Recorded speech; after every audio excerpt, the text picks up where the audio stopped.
L'inflation ne fait pas de bruit, mais elle travaille tous les jours. J'ai été au marché aujourd'hui. Tiens-toi bien 5000 francs CFA. Ne valent plus rien. Mais voyons, ce n'est pas le marché qui est devenu cher, mais c'est ton argent qui est devenu faible.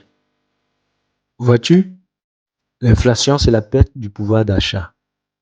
Les prix montent, mais ton revenu, lui, ne suit pas toujours.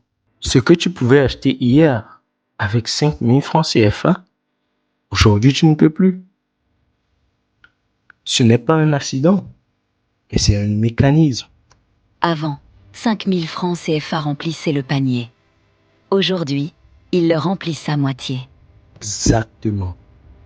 Et si ton épargne ne rapporte pas plus que l'inflation, tu perds de l'argent sans t'en rendre compte. Pourquoi ça arrive? Mais parce qu'il y a plus d'argent en circulation, mais il n'y a pas plus de richesse produite. Quand on augmente la quantité de monnaie plus vite que la production réelle, alors chaque billet vaut moins. On imprime plus, mais on ne crée pas plus. Donc si on ne comprend pas ça, Mais on subit simplement. Un foyer qui ne comprend pas l'inflation travaille plus pour conserver le même niveau de vie. Maintenant, imaginons un homme. Une parcelle coûte 1 million de francs CFA. Il trouve la zone peu attractive.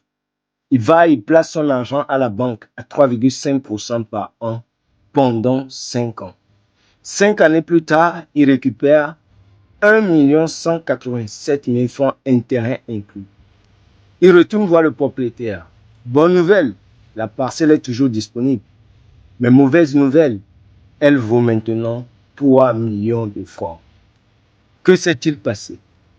Son argent a augmenté certes, mais quelque chose d'invisible a travaillé plus vite. Dans le prochain épisode, nous verrons qui décide vraiment de la valeur de ton argent. À bientôt. Ciao, ciao.